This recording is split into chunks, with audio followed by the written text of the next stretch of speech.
ஃபேனப்படும். இன்றைக்கு ஏதும் விவாதங்கள் எடுத்துக்கொள்ளப்பட்டதா? விவாதங்கள் என்று இல்லை, பாதிக்கப்பட்ட திறத்தவர் சார்பாக 4க்கு மேற்பட்ட சட்டத்தினைகள் ஆஜராகி இருந்தார்கள். அவர்கள் கோரிக்கை ஒன்று விட்டிருந்தார்கள். செக்ஷன் 127 கீழே நீதவானுக்கு முன்பாக பாதிக்கப்பட்ட குழந்தையின் தாயாரால் வாக்குமூலம் ஒன்று வழங்கப்பட வேண்டும் என்று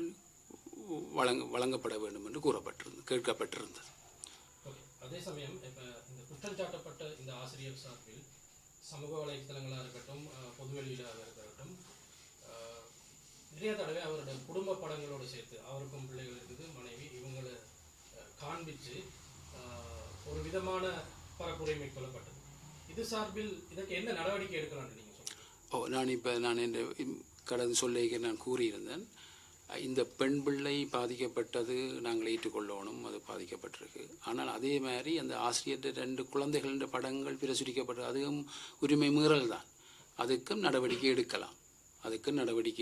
அதுக்கு நான் சொன்ன போல் ஆன்லைன் சேஃப்டி ஆக்டுகளில் அந்த பிள்ளை சிறுவர் உரிமைகளின் கீழே இவ்வாறான முறைப்பாடுகள் செய்வதன் மூலம் நடவடிக்கை எடுக்கலாம் அவர்களுக்கு எதிராக. இன்னொரு குறிப்பிட்ட விஷயம் உண்டு, அதாவது மனித உரிமைகள் ஆணைக்குழுவிலான இந்த ஆசிரியர் அழைக்கப்பட்டதாகும், ஆனால் அவர் அதுக்கு வர இல்லை அப்படிங்கிற மாதிரியும் சொல்லப்படுது. ஆனால் அவருக்கு அந்த நோட்டீஸ் போய் சேரல. அது சம்பந்தமாக ஆசிரியரை அழைக்கப்பட்டதாக நோட்டீஸ் செய்யவில்லை. அதிபருக்கு கூட அவர்கள் வாட்ஸ்அப்பில் தான் மெசேஜ் அனுப்பியிருக்கிறார்கள். அந்த வாட்ஸ்அப் மெசேஜ் கூட அதிபர் திறந்து பார்க்கல, அவரால் திறந்து பார்க்கல. அதை கூட அந்த ஆணைக்குழு அலுவலர், ஆணைக்குழு கமிஷனர்ஸ் அதை பார்த்துருக்காங்க. ஆணைக்குழு விசாரணை அதிகாரிகள் அதனை பார்த்துட்டு சரி, ஓகே, அதை அவர்கள் விளங்கி கொண்டார்கள். அதே போல் இந்த பாடசாலை நிர்வாகமானது இந்த ஆசிரியர்கள் எதிராக எந்த மாதிரியான ஒரு நடவடிக்கையோ அல்லது விசாரணைகளோ முன்னெடுத்திருந்ததா? முறையாக நடத்தப்பட்டுச்சு? நான் ஏற்கனவே சொன்னது போல முறையாக நடைபெற்றது. நான் ஆளும் இதில் கதைக்கிட்ட நீதிமன்ற நடவடிக்கையும் குழப்புவதாக இருக்கும். ஆனாலும் நான் சொல்லுகிறேன் என்றால் முறையாக நடைபெற்றது. உடனடியாக என்ன நடைபெற்றது என்று சொன்னால், அவருடைய பாடங்கள் அந்த பாடசாலை அந்த வகுப்புக்கு வழங்கப்பட்ட பாடங்களை மாற்றி வேறு பாடசாலைக்கு வழங்கப்பட்டது. ஏன்னு சொன்னால், ஏற்கனவே ஒரு ஆசிரியர் தற்கொலை செய்து கொண்டது உங்களுக்கு வரலாறு தெரியும். உடனடியாக இவ்வாறான இது உண்டு. அப்போ அதிபருக்கு ஒரு பாரிய பொறுப்பு இருக்குது. அவர் தான் அந்த கப்பலின் கேப்டன் மாதிரி உரிய விரசி நாங்கள் நிற்கிற மாதிரி இத்தனை 1000 பிள்ளைகளையும் வழிநடத்துறன்றது பெரிய பொறுப்பான விடயம். ரைட், அவ்வாறு அவர் செய்திருக்கிறார். அதே நேரம் பல நடவடிக்கைகள் எடுத்திருக்கிறார்.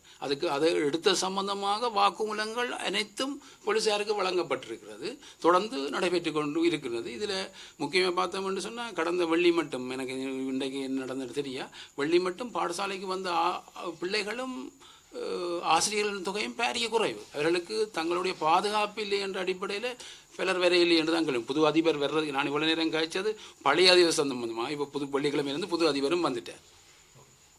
இன்னொரு முக்கியமான விஷயம் என்னென்றால், இந்த மாணவியின் குற்றச்சாட்டு தொடர்பில் அந்த நேரம் நடவடிக்கை எடுக்கப்படாமல் பிறகு 6 மாதத்துக்கு பிறகு இந்த பிரச்சனை திருப்பி கிளறப்படுறதுக்கான காரணம் என்ன? இந்த குறித்த ஆசிரியர் பேரில் இல்லை, அது இந்த பிரச்சனை நடந்தது போன வருஷம் 10ஆம் மாதம். இந்த விடயம் தெரிய வந்தது 11ஆம் மாதம் 8ஆம் தேதி. அதுவும் நான் விளங்க சொல்லியலாது, அது ஒரு பெரிய விடயங்கள். அது விளங்க வந்தது ஆசிரியரை கைது செய்யப்பட்ட ஜனவரி 8ஆம் தேதி.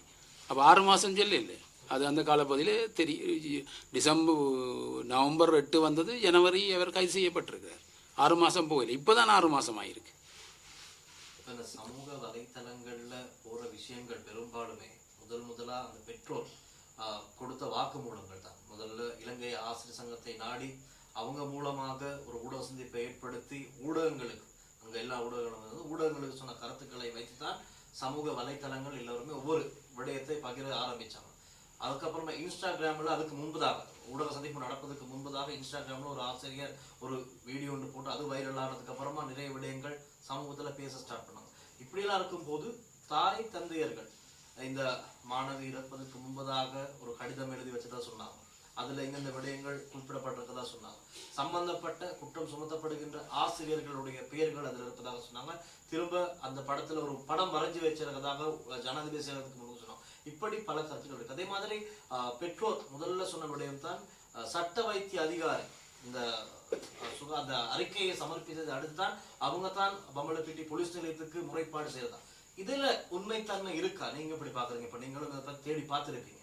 சோ இதை பத்தி எதுவும் சொல்லக்கூடியதாக இருக்கும் ஊடகங்களுக்கு? காரணம் எல்லாருமே ஒரு கேள்விக்குரியத்தான் இருக்கு. இதுல எந்த பக்கம் உண்மை எந்த பக்கம் போய் உங்களுக்கு கூறக்கூடியதாக இருக்குமா? இந்த சட்ட வைத்திய அதிகாரி கொடுத்த முறைப்பாடு, அவர்கள் கொடுத்த மருத்துவ அறிக்கை எவ்வளவு உறுதியானது? சட்ட வைத்திய அதிகாரி கொடுத்த வைத்திய அறிக்கை சம்பந்தமாக சொல்வதற்கான அறிவு என்னட்ட இல்லை. அது அந்த துறைசார் நிபுணர்களுடைய அறிக்கை. அவர் அறிக்கை கொடுத்தாரோ இல்லையோன்றதும் எனக்கு வடிவாக தெரியல. அது நாங்கள் நீதிமன்ற கோப்புகளை எடுத்து பார்த்தால்தான் அது தெரியும். அறிக்கை கொடுத்ததா அவரால் இது போலீஸாரிடம் போய் முறையிட சொல்லி அறிக்கை கொடுத்திருந்தார். ரைட்டோ, அதாவது இந்த மெடிக்கல் ரிப்போர்ட் ஒன்றும் தாக்கல் செய்யப்பட இல்லை எனக்கு தெரிந்த வரவில். மெடிக்கல் ரிப்போர்ட் ஒன்றும் அதில் சம்பந்தமாக தாக்கல் செய்யவில்லை. நான் உங்களுக்கு ஏற்கனவே முதல் சொன்னது போல் நீங்கள் கேட்டீங்கள், இந்த மீடியாக்கள் எல்லாம் டாக்குமெண்ட்ஸ் எல்லாம் காட்டப்படுதுன்னு சொல்லி. அது இப்படியான விஷயம். நீங்கள் காட்டுறது ஓகே, ஆனால் அதை உரிய போலீஸாரிடம் கொண்டே கொடுத்தால்தான் இந்த விசாரணை உரிய முறையில் சரியான முறையில் நடைபெற்று உரிய குற்றவாளி தண்டிக்கப்படுவார். அதை விடுத்து நாங்கள் எங்களுடைய மீடியாக்கள் முன்னுக்கு வரணும், ரேட்டில் கூடணும்ன்றதுக்காக வேண்டி செய்து போட்டு விடுறது இல்லை. அதுக்கான சட்ட நடைமுறையை பின்பற்றணும் என்று தான் நாங்கள் கேட்டுக்கொள்கிறோம். மீண்டும் நான் சொல்கிறேன், அந்த பிள்ளைக்கு நீதி கிடைக்கணும், ஆனால் உண்மை இல்லைங்கணும். அதுக்காக வேண்டி பாதிக்கப்படக்கூடாத அப்பாவிகள், நிரபராதி ஒருவர் தண்டிக்கப்படக்கூடாது என்று தான் சட்டம் சொல்லுது. நன்றி. சோசியல் மீடியாவில் ஒரு இது ஒன்று போகுது. அந்த ஆசிரியர் வந்து பிரின்சிபலை மிரட்டி தான் திரும்ப இது பண்ணார் அப்படின்னு சொல்லி. நான் இன்றைக்கு கூட அந்த வீடியோ ஒன்று பார்த்தேன். ஆசிரியர் வந்து அதிபர்கிட்ட மிரட்டினால நீங்கள் இதில் சட்ட நடவடிக்கை எடுத்தால் நான் தற்கொலை பண்ணி கொள்வேன்னு சொல்லி. அது உண்மையான கதையா? அதிபர்கிட்ட மிரட்டினாருன்னு அப்படி மிரட்டுற தெரியல. அந்த சோசியல் மீடியாவில் நான் பார்த்த வீடியோ. இப்போ சோஷியல் மீடியாலாம் ஒருத்தரும் திருவண்ணூரிலுமே ஒருவருக்கு விடுறாங்க, பார்க்குறாங்களோ. அதான் அது சில பேர் கிணையான பிள்ளையான, நான் தான் முதல் சொன்னேன், பிள்ளையான கருத்துக்கள் வந்து கொண்டிருக்கு. சில விஷயங்கள் என்னென்று அறிவுக்கு கட்டியவரை நான் இதில் சொல்லக்கூடியதாக இருந்தது. மற்ற அதுகளெல்லாம் நீங்கள் அதிபருடைய ஆசிரியருடைய அதை பற்றி கேட்கணும். அவ்வாறு நடந்த பற்றி எனக்கு தெரியல. எனக்கு இதுவரை வந்து தகவல் அவ்வாறு ஒன்றும் இல்லை. நான் அந்த பள்ளிக்கூட சமூகம் சார்பாக சில பேர் கேட்டுக்கொண்டதற்காக வேண்டி இந்த ஆணைக்குழுவுக்கும் இன்று நடைபெற்ற இதிலையும் நான் அதை பார்க்கக்கூடியதாக இருந்த ஒழிய மற்றபடி அவ்வாறான தகவல் எனக்கு கிடைக்கல. நன்றி. சின்ன களங்கம் இல்லை, பெரிய களங்கம். அதை நாங்கள் எடுக்க இயலாது. அதுக்காக வேண்டிதான் நான் இதை வைக்கிறேன்.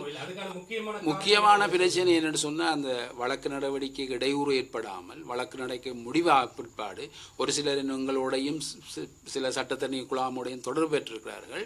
இந்த களங்கம் ஏற்படுத்தின ஆட்களுக்கு, இந்த முறையை மீறின ஆட்களுக்கு எதிராக நாங்கள் உரிய சட்டத்தில் நடவடிக்கை எடுக்கலாம். அவர்கள் முன்வரும்போது நாங்கள் நடவடிக்கை எடுக்கலாம். இந்த பாடசாலை இந்த நற்கீர்த்திக்கும் புகழுக்கும் களங்கம் ஏற்படாது. நீங்கள் உங்களுக்கு தெரிஞ்சாலும் இப்போ கடந்த ஆண்டிலேயும் இந்த ஒலிம்பியாட் மேட்சிலேயும் 3 பேர் தெரிவு செய்யப்பட்டிருக்கார்கள். அப்படி இந்த பாடசாலை திறமையாக இயங்கி கொண்டிருக்கு. மற்றது நாங்கள் ஒரு இந்து பெண்கள் பாடசாலை தலைநகரில் அதை நாங்கள் விளங்கி திரும்ப. Okay, thank you.